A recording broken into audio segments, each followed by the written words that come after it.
podcast listeners, if you hear my voice right now, I need you to do something for me. I want you to take out your phone or on your computer, go to Apple Podcasts, search for Ask Your Oldhead Podcast. You'll see my logo, my little picture, my little image there. Find the show. Please rate and write a review. It's a small thing, but it helps others find this work and find what I'm doing here. And it really, really matters, as small as that may seem. So if you could please do that before we get into the show, I would much appreciate it. Thank you for listening. Let's get into it. Peace. Peace. This is Justice Raji, host and creator of the Ask Your Oldhead Podcast.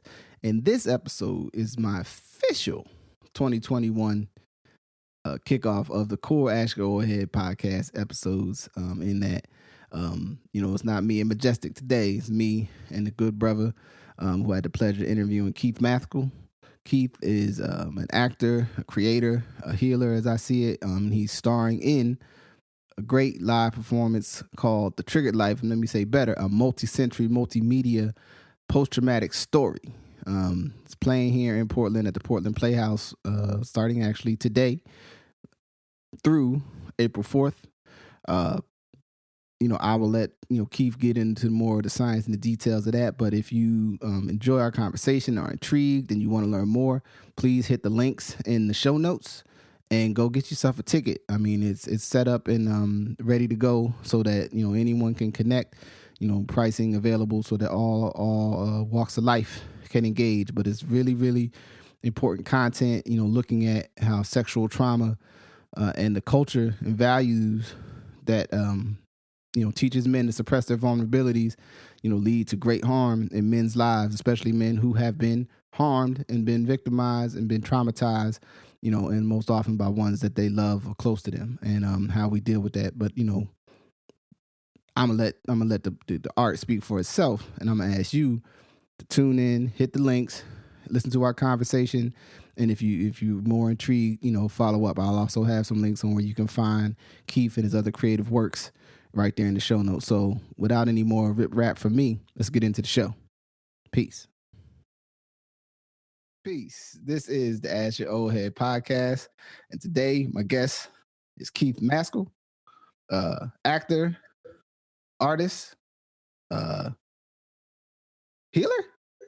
Is that fair? You can say that. I mean, I'll take that. I'm getting some healing energy from the work you're doing, at least. So I'm that's that. Out there, and I'm happy to welcome to the show, to the podcast, to this evening. I also have a whole thing about the timing and when I like to record, and I like to record when we can make it happen. But enough of me talking. Keith, how are you doing tonight?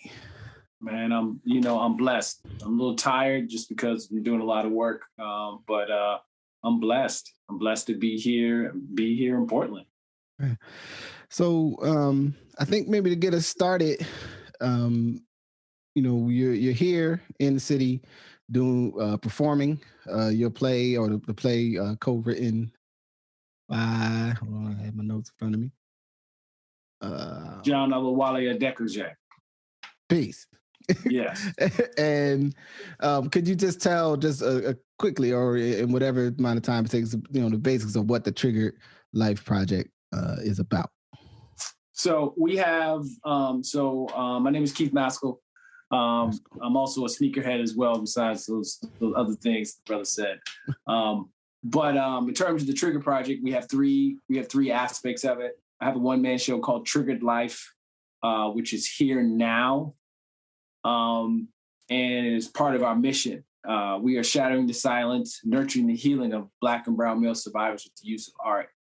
And I'm a survivor of abuse myself, and I'm using my art to tell my story, but also to help other people. So we're here with Triggered Life, which tells part of my story as a survivor. And also I play another character called Ishmael, and he's a composite of interviews from Black men, and also a little bit sprinkled in there is also from a little bit from what people have told me a lot of people, since I've been doing this work, have disclosed to me. And so we add a little bit of that in the show as we continue to move.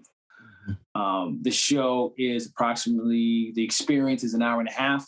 Built into that is the Act 2, which is a trauma-informed talkback that's led by my wife, Roxanne, who is a psychotherapist and social worker. What's unique about what we brought to Portland is that it is a brand new style that no one has ever seen before, because it's a motion picture, live stage hybrid. And so parts of it has been filmed, 6K, like a motion picture, but we also have 2 cameras in the room for the live portion. But it's going to look more like TV than like when people just stick 2 cameras in the room and do and just do theater, and it just goes from wide and then like close, and like that's it. Like no, like that's not right. Exactly. Like it's not going to be like that. So it has a different feel to it. And that was just important for myself and for John, as we're always trying to push things to the next level, right? Mm-hmm. But as we think about Zoom and we think about how things are presented, we wanted to bring something to our people in a different way, you know what I mean, than the regular, because that wasn't going to make it. Yeah. So we're bringing this new style right now, and we're really excited about that. And we open this week, the 18th. And we'll be going till January 4th at the Portland Playhouse. The other aspect is I have a podcast with myself and my wife, Roxanne. And we wanted to be able to take, my story to the next level. So I decided that we were going to do a podcast, and we're going to talk about what it's like for me to be a survivor. She has trauma history as well, to be in this long-term relationship and marriage, and how we figure it out. Mm-hmm. And we have a lot of fun and make jokes and all kind of stuff, but we felt like there wasn't anything else out there like it. We felt like it could be really helpful for us to talk about just how we deal. You know what I mean? People are triggered all the time in relationships. It's not something that people talk about. Like, it's always like, why is she tripping? And things like that, but not to the point that maybe something happened to make her react in a certain way. And maybe it ain't got nothing to do with you. Mm-hmm. You know what I'm saying? But then how do you have that conversation? Right. How do you have that conversation, with your boo or whatever, and whoever you roll with, and talk about what triggers you, right? Or what your things are, or what to look out for and stuff like that. My wife and I sometimes have arguments, and we realize it ain't got nothing to do with either one of us. Right. You know what I'm saying? And we'll be like, why are we arguing? We don't even need to be arguing, right? Like this has nothing to do with us. You know what? Are we good? Because I don't have an issue with you, and I'm really not upset at you. So if I raise my voice, you know what I'm saying? That's on me. I apologize. Like, we good? Right. She'd be like, yeah, we good. We good. You know what I'm saying? Or it happens, the other way. So, so I think it's important. So even in the title, Triggered Life, and was there any thought? Because I feel like, especially over the last 3 or 4 years,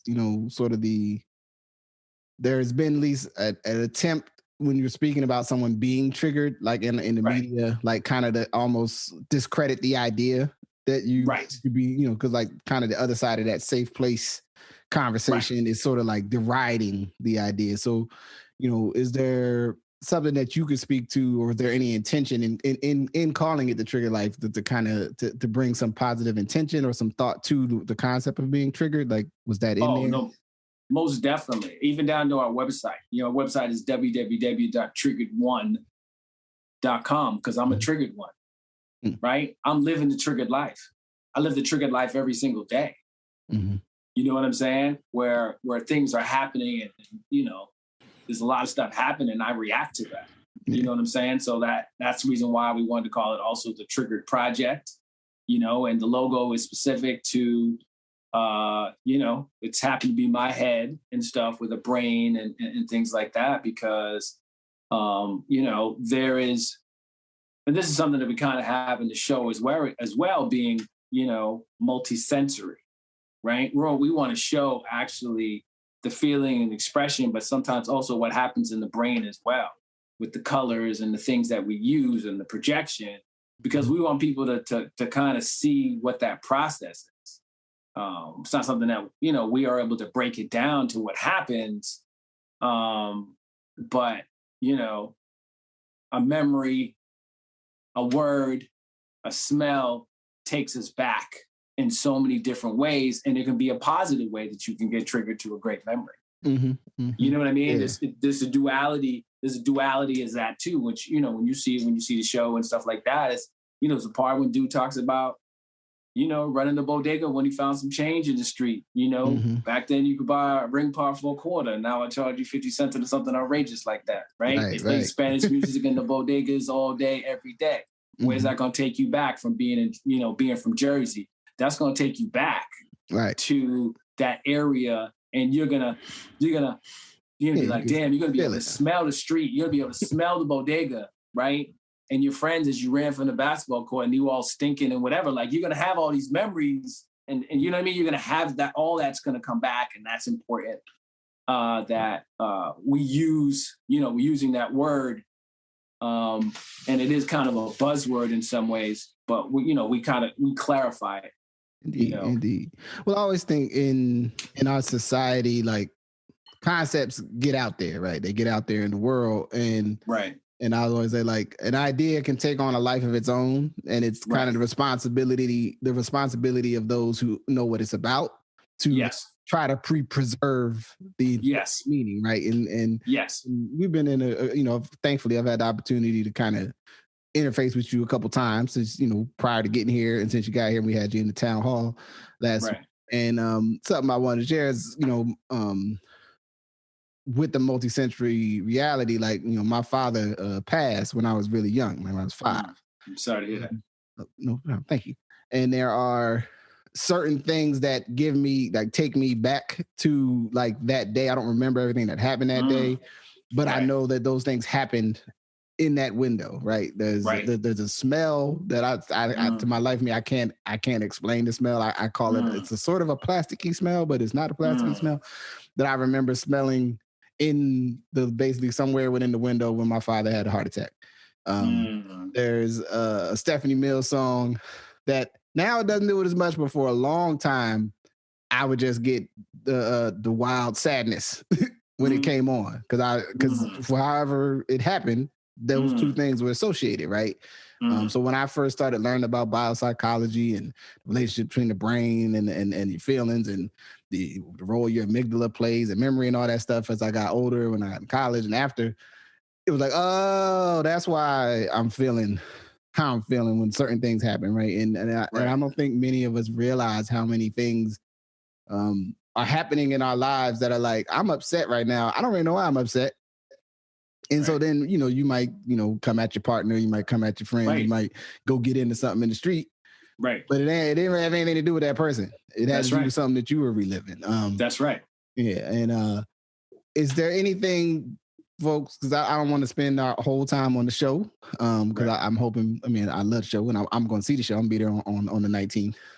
But also I want people to hear some other things about your world in our time that we talk. But is there anything that you would suggest to people or to potential guests, to prepare themselves for the experience? Anything that you would ask them to do or to think about before they come into the room?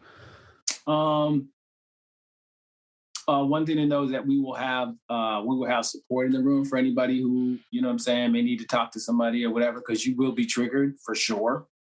I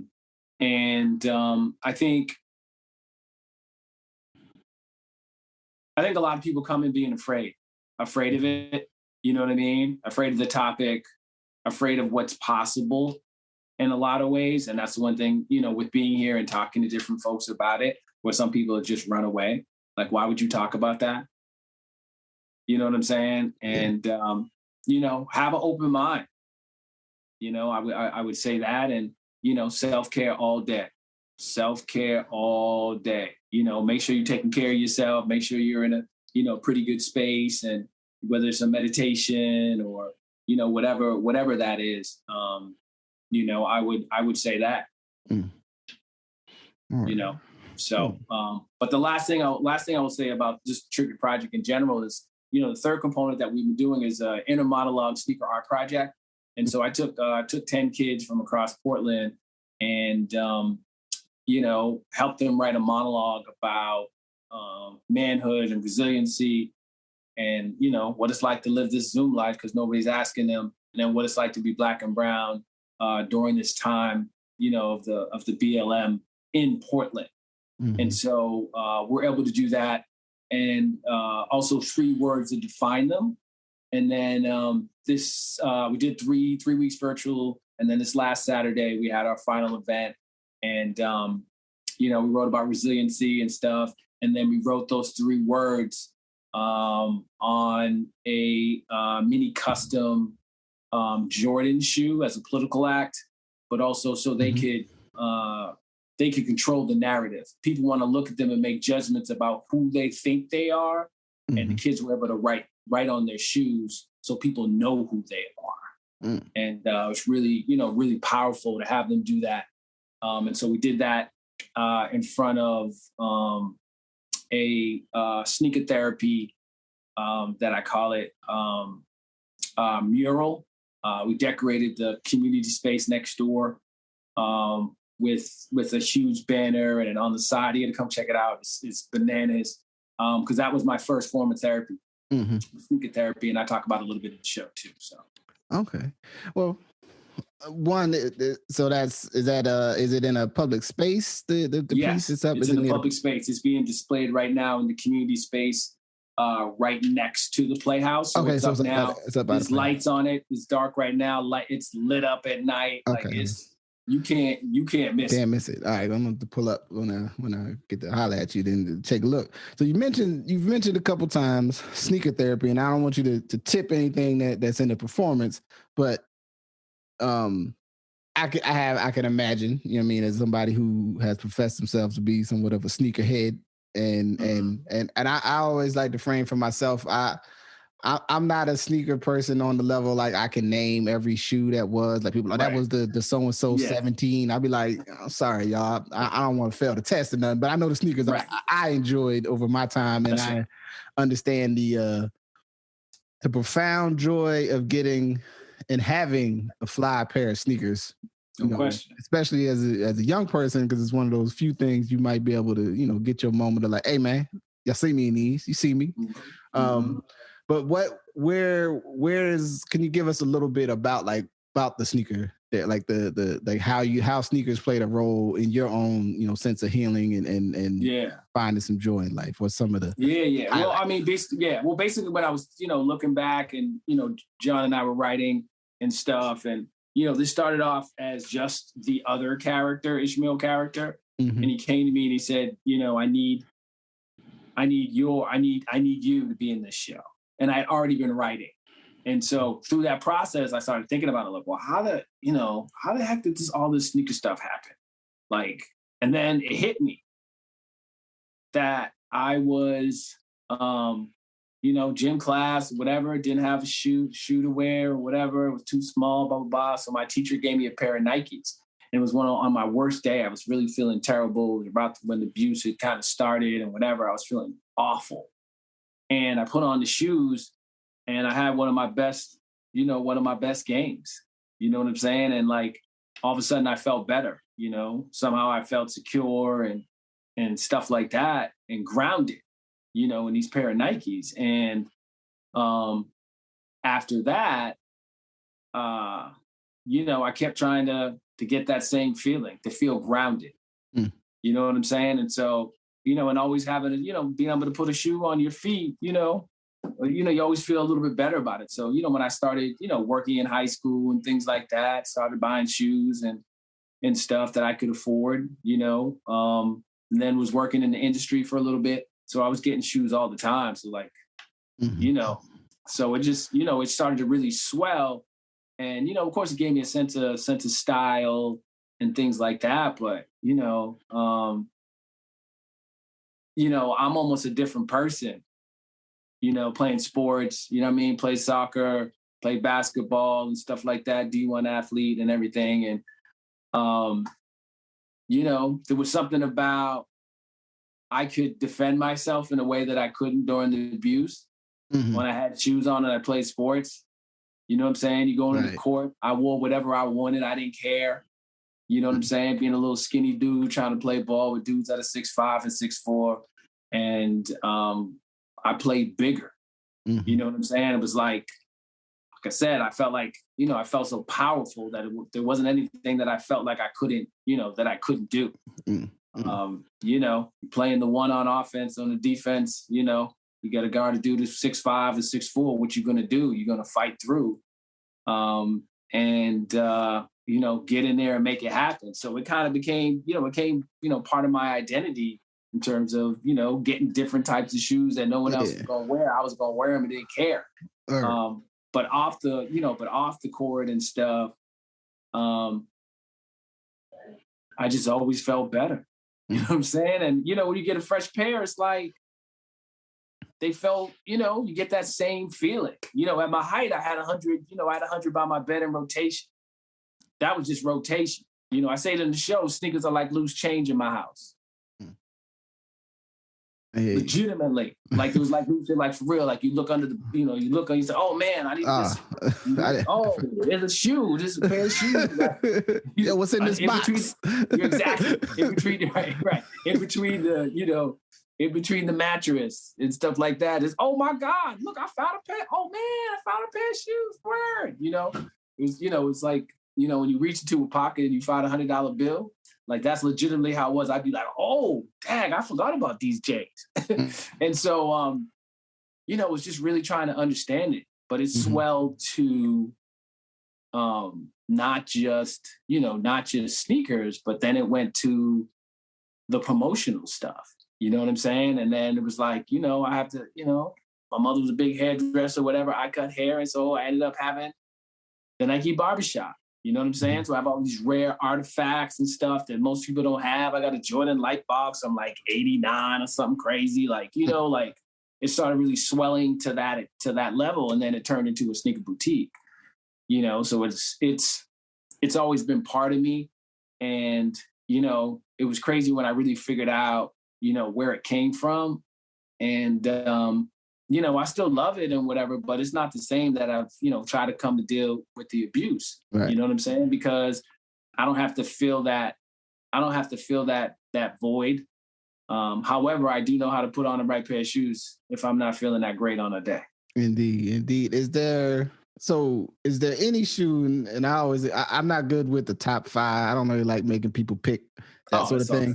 But what is, because I have one for me and I'll share mine. Is there a shoe that you had somewhere along the line that you like either for whatever reason, you know, the one you had wore out, you know, somebody got you for the shoe. I don't know. Is there a shoe that you had, and if you could get that shoe back, it'd be up there in terms of at least a good couple days of fun. You know what I'm saying? If you was able to come across it. Yeah, I mean, to be honest with you, like, you know, my wife, you know, by accident, she was cleaning my room when we first met, and she threw out a pair of Puma Clydes that I had, and she threw out one of my Jordan 3s. And so I have one. So, like, I have one. You got the one shoe. I have the one shoe, which is still bananas that I have the one shoe. You know, but I would say probably that. But I ended up getting another pair of 3s. I know I could get a pair, you know, kind of get a pair of Clydes. Yeah. You know, like, you know what I'm saying? You can put it together. Yeah, I could put it together. I mean, like I said, being in the industry a little bit, I've been blessed. I can't say that I'm like, oh, I want to get this one. You know, like people talk about the first Yeezys that Nike had or whatever. I'm like, you know, there's not one shoe right now that I can say that like I'm hunting for. Mm-hmm. You know what I'm saying? Yeah. Which is bananas to think about, but maybe that's just because of what's in storage. Yeah. Well, I mean, I'll say it sounds like, you know, you have a collection that gives a sense of security and structure that you can trust that you'll find something that you enjoy. I mean, the shoe, I'll share that, and I feel like, so the Agassi Hirachis, 90 in the 93, 94 with the sparklies like in the back on the heel. Yeah. Had a great time with those shoes, man. Me and those shoes did some things, man. We went on trips. We graduated high school. We had a great time. You know what I mean? Right. And somehow I got them. I think right when I tell my sons all the time because like I grew like 2 inches after high school. So like I got to 5'11", and then I grew 2 more inches. And something happened with my feet. In any event, I couldn't fit my shoes no more, and it's just never really. I don't feel like that they don't sell them anymore. I don't see them anywhere. And it's just that would be the shoe. And I don't even know how much I would wear them because the problem I have with sneakers now is sometimes I don't get as much time to use them as I'd like to. And my body has started doing things where I have to be I like those shoes. I can't really wear those for more than about an hour and a half, 2 hours for my foot's gonna hurt. So I gotta, bear witness to that. But that would be a shoe that I hold fond. Yeah. For, you know what I mean? Yeah. I mean, you can find anything on eBay. I'm just telling you. You know what I'm saying? Yeah. You can find, and they brought back a lot of those 90s shoes and stuff like that. So, that I definitely think that's something that, you could find and put a double inner-sole in and be good. Oh, that's the secret. The secret is that you may have to put another inner-sole in it to not make them as flat. See. And that, that helps out. That helps out with how it fits on your support. Yeah, exactly. So when you're working with the youth on the monologues, did y'all get to have any conversations? I feel like young people, obviously they like sneakers a lot, but I always wonder, like, how do you feel like the sneaker culture is something that still has a really good root in youth? Because with the price sneakers cost, sometimes I'd be worried that the kids are kind of like, I like them, but I don't really like them that much. Like, what's their energy around this? The resale game is just ruined everything. Like, there's really no culture like how it really was, stuff like that. But and it's true. The price and stuff are crazy. But, they look at them like, hey, I got these or whatever, but I could sell them and make some more money. They're in them, but they know if they get 2 pairs, there's going to be some fool in another part of the country that's going to pay you double for them. Right. You know what I mean? So it's, instead of slinging rocks, kids are slinging shoes. Yeah. You know what I'm saying? Like, that's what it's become in a lot of ways. There is still some status and things like that for sure. But we talked about it. I told them don't buy shoes, to be honest. I was like, because the quality, I'm like, in 2 years, they're going to turn yellow. And then what? Right. You know what I mean? You pay you have to $150, $200 for you, and they'll be worth $50. So educate yourself and, invest your money wisely, buy stocks. You know what I mean? That's what I tell them. I say, look, buy some stocks. They'll last you a lot longer. Research, know what companies are hot and things like that. Get into business that way. Because the sneakers are not going to last. I can have I've had a pair, for 20 years, in a box and in a climate controlled environment. And I can still wear them out. These shoes now, 5 years maybe, they're not going to be they're not made to last. Right. You know what I'm saying? Dudes, that's what dudes don't understand. They are not made to last. That is just not what it was. Back when they made them sturdy because they wanted to make them sturdy. They weren't sure that people were going to actually really collect them. They weren't sure how long it was going to last, but the materials was just so much stronger. So that's the one thing. All these kids they're gonna have this collection, and it's gonna be it's gonna disintegrate. Before 2025. Right. So I think it's in this time with the way like we can get a lot of things, like you said, you can get, if you want something bad enough, you can find it. Right. But it's, that lesson that sometimes you get what you ask for and you're like, like this is what I got. Like, yeah, that's right. That's your old shoe. Enjoy. Right. No question. There's no question about it. And, things are coming back, like even look, basketball cards. If you have any basketball cards from when you were younger, you could be a millionaire legitimately. Like this, you know what I'm saying? Like some the other day I was looking up, my man was like, oh, look at the cards. They're coming back. I'm like, okay, whatever. I'm looking at cards. And it's like a card from like Larry Bird's rookie card or something crazy. $80,000. $80,000 Wow. for the card. You know, I guess it's like a three card that has like him, Magic, and I think Dr. J, Julius Irving, and it's that much. Wow. And like, what? Like, are you kidding me? You know what I'm saying? Forget what the Jordan card is. Jordan card went for over $1 million. Yeah, right. He went over $1 million. But anybody, of course, the Kobe card is gonna be crazy. But like, you know, and that goes. The comic books will come back too. Yeah. You know, the comebacks come, but the trading cards, baseball cards, Topps cards, I mean, that's been gone for a little while. They still make them, but the kids haven't been into it, and the kids are back into them right now. And the parents are like, you know, going down the basement trying to find stuff because, you know, they can pay for college for the kids. Yeah. In one card. Yeah, I'm at the dig. I got an old card collection.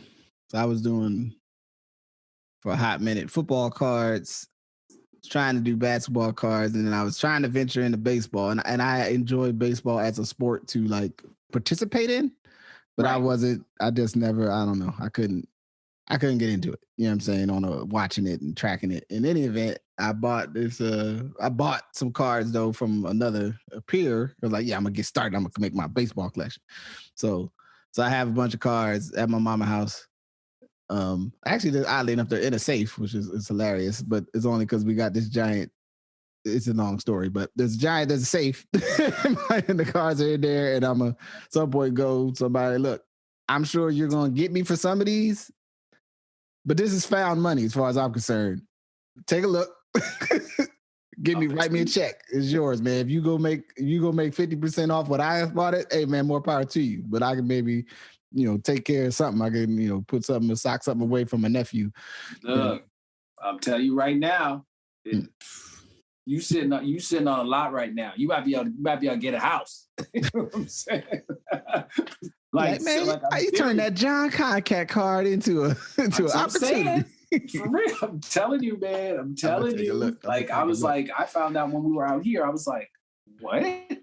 Yeah. We going. My wife and I were doing it together. I was like, honey, those cards. She was like, Keith, you have to put this in a plastic. We got to put it. Okay. I was like, all right, yeah. Now I'm like, yeah, like yes, she was right. Yeah. She was absolutely positively right because as soon as I get home, I'm going right in. And seeing exactly what we have and whatever. And hey, I'm gonna strike while the you know. The iron is hot. Yeah, you got to get on it. You know, if I got 2, if I got 3, I'm selling 2, and I'll keep 1. Yeah.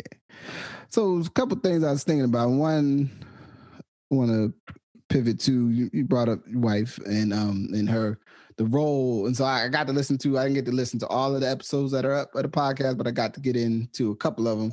And the first thing I wanted to share, just as a reflection, you know, and even part of why I started trying to do this podcast, because I think there's a therapeutic value for people hearing people.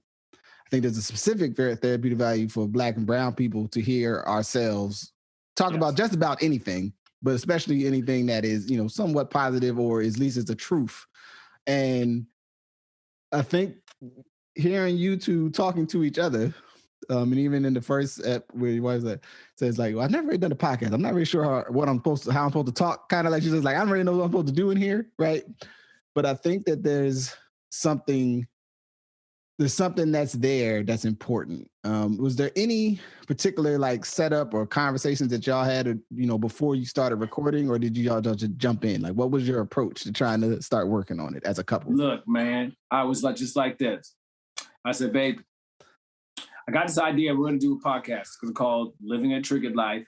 And we're going to talk about what it's like to be in a relationship, us being triggered and being survivors and whatever. So we're recording on Monday. That was Thursday. That was it. And I said, so I set up the studio time and whatever. And we went in and you saw what happened. Yeah. That's like legitimately, that is it. I'm like, you're brilliant. Like, boo, you're brilliant. I just need you to be you. And so I started asking her questions and stuff like that. And then you saw she just came alive and whatever. And it's just been kicking it ever since. So we did think about like topics we wanted to talk about and stuff in a basic sense. But besides that, there was nothing scripted. This is 100%. You've talked to me before. You know, it's 100% honest and 100% authentic. We're not putting on any show or whatever. We are honestly having, you know, these real conversations. And we'll drop another one on the 20th. But we have 18 that we've done. Okay, wow. That are already in the can and stuff. And we, you know, with the pandemic and stuff, there was just so much crap out there that I've been holding them a little bit, but we now need to be on a regular schedule. So every, you know, the 20th we'll drop another one. And we've even, you know, processed live. Like right now we're talking about how we met, but then we'd skip, you know, we actually have to go back in and finish that because there was something that was happening between us. And I was like on the way to record and I was like, don't say anything else. Don't talk to me. I want you, we're going to talk about this on the podcast. She just looked at me. And so we really break down something that was happening for her and then my reaction to that. And so, that was bananas, you know, because she's 100% honest about how she felt in that moment. And I was really trying to what happens? Like, why did this, what happened that you felt like this and whatever. And so those are unique opportunities that, you know, we've kind of noticed and have just been like, you know what, we're going to talk about that for real. But we know that there's a possibility that through our dialogue that we can help somebody else, that somebody else can relate, you know, another couple can relate to this and possibly, you know, find some peace or understand that they're not alone. Because it's the stuff that people don't just talk about it, right? You think about movies and things like that. It's always sewn up in a bow. It's always a certain way. But, you know, very rarely is there, you know, there's films and stuff where Black folks are having problems and they got to work through it. I was thinking, you know there was, even though I do know one movie by the name of Confused by Love on Amazon Prime, that movie right there, you know what I'm saying? Like they're, you know, that is, they definitely are working through some things. And if I remember correctly, you're a performer in that particular piece of creativity. Yes, I am. All right. Can you give us a little bit about, you know, the movie, or is that, you know, that all right to share on it, or should we just go look for it? What's just a little about, because I haven't got to check it out yet. Yeah, it's on Amazon Prime. It's directed by a cat out of Boston by the name of Crosby Tatum, written by him as well. I'm one of the producers. We shot it in 6 days for, you know, about as much as a cart on set at Tyler Perry Studios, is how we usually like to say it. And it's about a couple who is down on their luck, trying to find out their house is going to be foreclosed. And for the weekend, my character, best friend, comes with my old girl, and they try to help us save our house. So that's what it's about. It's it's not a whole bunch of swears in it, a whole bunch of craziness in it, or anything like that. But it's a pretty cool movie. It's about 70 minutes, so it's not too long. We've been to film festivals with it. I've been to France, part of the umbrella of the Cannes Festival. We were in the Pan-African Film Festival and stuff like that. So we've had some pretty cool success with it. All right. But it's not a film. It's not a film that's a traditional.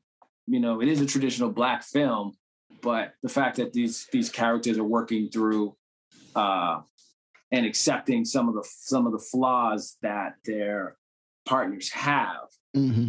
Yeah, is different. Well, I think that there's what I was on my head before you shared was I think in our community from the blues to jazz to even the subject matter of hip hop, a lot of our writing, I think we more engage the idea that there can be an end to a story that isn't necessarily like a good or a bad, but it's like that's the end of that story, like that's the end of that arc of information. It is what it is, yeah. Right. And the idea that everything has to end with, some particular note. And I remember years ago, me and my wife, my partner, we went on this run of watching these movies that were made in China. And there's one it's called The Bicycle or something. It was this run of movies. They were all had these really, straight up, to me, they were like sad endings. It was like the one dude, he just kept getting beat up and then you kept waiting for the American, he triumphs. Right. And my man never triumphed. He just kept taking the L. And it was and at first I was like, I don't really know how I'm supposed to feel about this. You know what I mean? Now later I was just like, well, look, why am I so convinced that everything should end happily? Right. And sometimes you got to come to the mutual agreement that this isn't going well. Yeah. Make this decision, make that decision, or an untenable situation. And so I always think when I see art that gives the space for, there's a place where the people involved have come to an understanding, and I need to get okay with where they're at. Exactly. Right. Exactly. And that's the whole thing. At the end of the movie, whatever, why are you staying with him? He's a dog. That was a dog, whatever. But if it seemed like whether we thought as an audience member, whether it was going to work or not, doesn't matter. Mm-hmm. Mm-hmm. Right. All that matters is that they got to a place where they think it's going to work. Mm-hmm. Right. And that's always, something in marriage or whatever. It's always it's kind of find what works with you and your partner and don't tell nobody else. Shh. That's us, honey. What we do is what we do. What we do is what we do. You know what I mean? And, in a lot of ways, because at the end of the day, that's, those are the only two people that matter with how you figure out, how your union goes. Mm-hmm. You know what I'm saying? Of course, the man upstairs, of course, but, otherwise, I can't judge anybody for what they do and what works in their relationship. Indeed. It's not my responsibility. You know what I'm saying? That's not for me to do. It's if that works for them, yeah. Okay. Word. You know what I'm saying? It's but that's hard. That's hard for people to kind of understand in some ways, as long as it's healthy and whatever, but still people are going to do whatever they're going to do. And, if they're happy and it works, and, Well, I think that sometimes, and even if you scour the social media, sometimes you can get a sense from people either looking back to a structure of how our parents' relationships went this way, our grandparents did these things, and there's also an aspect in those relationships where I like to remind people you ain't really know what your grandma and grandma was really like you knew them as your grandma and grandpa. Right. You ain't know them as Lisa and Clovis who met each other somewhere and decided they wanted to kick it. You know what I'm saying? And whatever they had going on, people made decisions at different points in that relationship and decided to stick in it or whatever. Look. Yeah, I mean, it ain't like you think it might have been. And no, you find that when somebody passes and you start cleaning out them drawers, you know what I'm saying? Yeah. Them bureaus, and you start finding things, you're like, what's going on, Grandpa, y'all? And stuff like that. So. Talk about, who's this in this picture? Oh, that's just my friend from. You're. All right, that's cool. Let me close that chapter of the book before I find out something I don't need to know. Man, I'm just watching the time on this because I know you've been working, so I don't want to hold you too late into the evening. I wanted to ask you two things, and then maybe start to wrap because I won't. You gotta rest and relax. And this might be a pivot. It wasn't one I thought about, but can you share a little bit about what it's like working on something with your partner? You know what I'm saying? How is that? like, how's that been? Like, what's that experience like being creative with your partner and doing this kind of work together? Yeah, no, I mean, that's thank you for asking that. It's been one of the joys, to be perfectly honest with you, having her be involved, you know, in part of this. And I try to call her in when I need her, you know what I mean? For certain things, I don't try to lean on her too much. But the fact that she has a certain expertise, you know, around, you know, because she's a psychotherapist and understanding the brain and how people react and stuff. So that's important in terms of when we're thinking about multisensory and the show, right? So the director and I, we can go to her and go, so what do you want us to be, you know, what should we be thinking about? And so we can go to her and have that conversation. But also having her lead the talk back, like, it's invaluable. You know, she does such a great job. And that is great. And we're still, I mean, this is the first time she's actually I've been other places before and kind of done things. But she has not. And so this is different, right? Now she's out to start to really see tech and stuff like that. And so we have to work that out. You know, certain times when, you know, she's like, I'm hungry. I'm like, I'm at work, boo. I can't. You know what I'm saying? Like, we can't handle that right now. You know what I'm saying? So, we, you know, there's some stuff with that we have to work out in terms of what time I need, because some things she never saw before. So we're working that out. But it's really great, to be honest with you. It's been a joy. And it's not like we get sick of each other with doing this and stuff, because we do understand that it's bigger than us, bigger than us, but we've always been able to work together. You know what I mean? When I was in the industry and working in a store and whatever, like, she was my, you know, running a store, sports store. She was my lead cashier, part-time. You know what I'm saying? But no nepotism, no nothing. Like, we've always been able to maintain a professional relationship to the point that some people didn't even know we were together. Oh, that's nice. You know what I'm saying? Like, yeah, like, we were like, no, if we're going to do this, we've seen other people do it another way. We're not going to do it that way. Right. I'm very lucky and blessed, you know, to have her as part of this journey. You know, there's certain times when I can lean on her, you know, and that's invaluable. And it's not something that I take for granted either. That's how special it is. I don't take it for granted. It's a great thing, but I try to make sure to put, you know, boundaries in place at certain times, you know, because that's just important. You know what I'm saying? I can't be like, hey, baby, can I have a hug like that? You know what I'm saying? Like, that's baby, we need to take a break real quick. Why? I need a hug. You know what I'm saying? I just need a moment. I just need one of these. Yeah, I can't do that. I can't have everybody else just to hold on so I can give her a hug. Like, that's not gonna work. You know what I'm saying? Like, I gotta wait till that appropriate time. Yeah. Well, I mean, I think it's beautiful when folks, partners can bring parts of their world and their works together, you know, to something that's meaningful to both parties. I always think that is a beautiful thing. Right. So and that's something we wanted to do too. That's something we want. We're always looking for how to have art and how we can intersect that with, you know, social work and use it as a learning tool and things like that. So when we, you know, stumbled upon this, it seemed like it was perfect for us to work together on it. Word. So I want to ask one other thing, and then we'll start to wind down. So you are from Boston, you know, originally, and I think, and I might be wrong, but I think sometimes being Black from someplace like Boston, like if you're Black from Boston, I'm sure everybody that's Black in Boston is very familiar with being Black and being from Boston. But I think other people that are not and have never been to Boston, or as it happens to me, I'm from New Jersey. I went to school in Pittsburgh, and to some people, Pittsburgh, Philadelphia, New Jersey are all next to each other.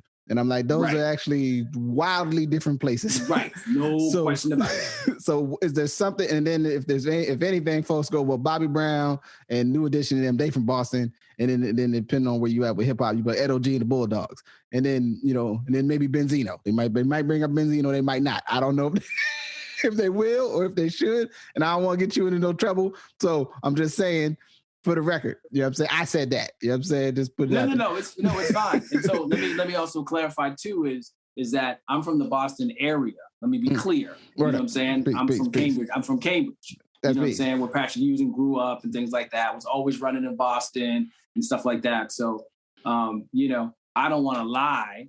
You know what I'm saying? And stuff like that and whatever. And, you know, Matt Damon and those guys say, I'm from Boston. You're not from Boston. You're from Cambridge. You know what I'm saying? So that's why that can mean something different for folks. But I've been in Boston doing more than enough stuff that, you know, if there's someone from the area right now may not even know I'm from Cambridge. They may not even know that. You know what I'm saying? So, but no, most definitely, like, Boston definitely has, a stigma. And I think it became, you know, when there were basketball games and stuff like that, when they just showed just down the bottom of the garden and things like that, there was nothing but white people, but there was a lot of black people up in the rafters. And so you never saw them.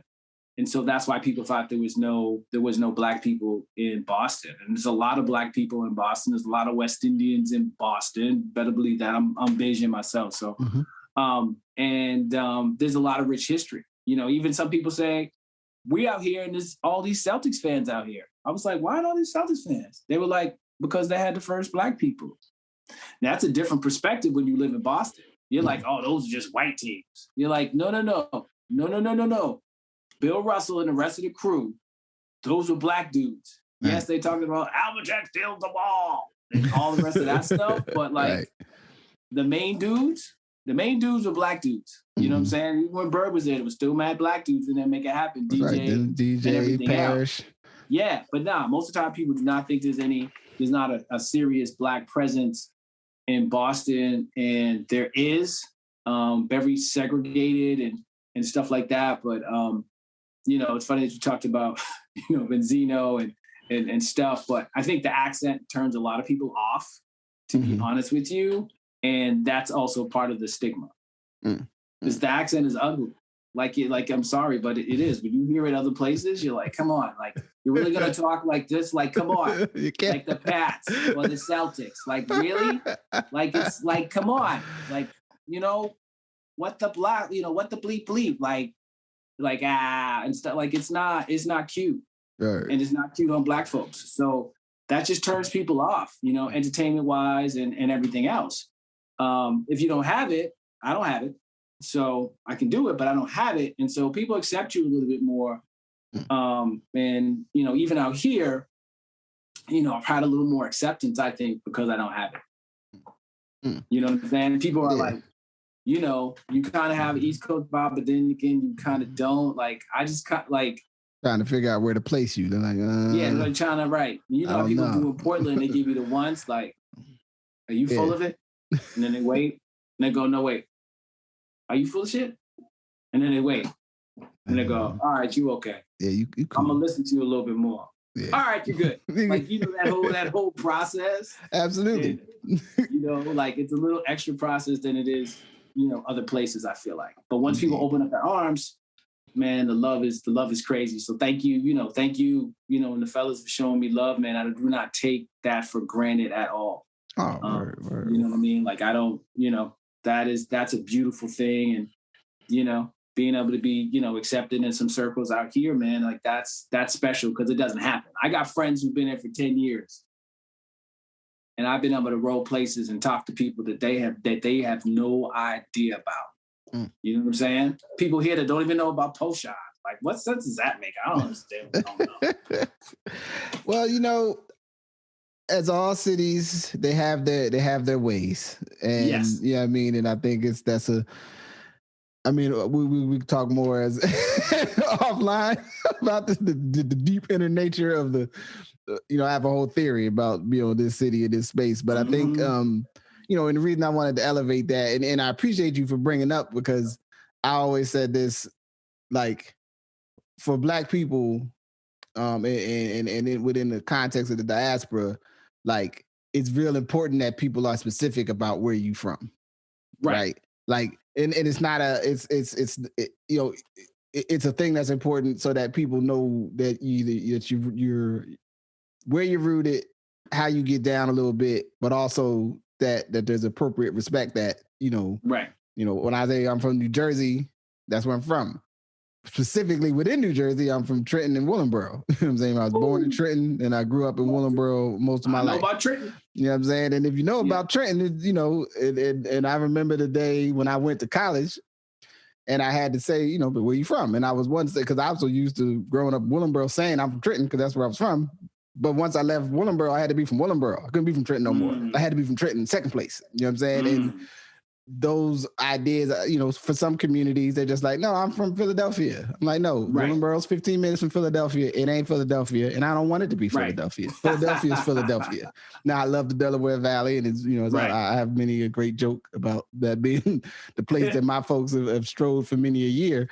But it's important that people know where you're from. And so I appreciate that. And my hope with this show, this podcast is always to elevate that we have many places that we walk, but we actually have a lot of common ground and common love and joy. So I'm going to start winding us down. And these last 3 questions are things you can answer long or you can answer them short. It's up to you. Okay. You know what I'm saying? And the first one I always ask is, what's a value or principle that you try to move with as you operate and go through the world? August Wilson, you got to get right with yourself before you get right with anybody else. Peace. Great one. Relationships, broadly defined, what's something that you understand now that you may not have understood as a younger man? The importance of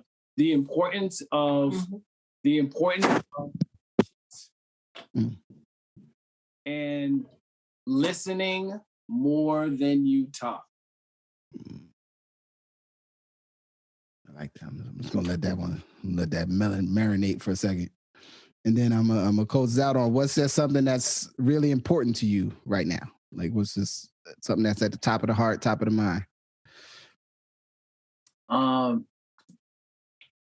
Self-care, being authentic as much as possible, and telling my truth to help other people. Mm-hmm. You know what I'm saying? I think those are the things that are on my mind, and that lead me. You know, every day is what led me to come here, and you know, meet you and the fellas and stuff like that. I just feel like you know, this is the place that I'm supposed to be right now. And like I said, people always talk, you know, some people have said, like, why are you coming to Portland? You know, why Portland? You know, and, you know, why work with the kids from Portland? And, you know, I've said it before is, you know, I feel like, you know, black and brown folks' voices have been silenced here the most across the country. And it's important. And there's a lot of healing that needs to be done here. And the work has led me here. But, you know, the fact that I have the opportunity to amplify the voices of young people, young black and brown males here is huge. They're not used to, from what I've experienced, they're not even used to having the opportunity. They had to get used to the opportunity. Like, no, like, you want to hear what I have to say? Like, we had to practice getting them to feel comfortable, to be empowered to say who they are and how they want to be viewed, you know? And, you know, that is incredibly important. And, you know, something that I want to do more of here. Like, I don't feel like this is a drive-by. Like, that's not who we are. You know, we've been coming back and forth here. You know, my wife's childhood friend is here.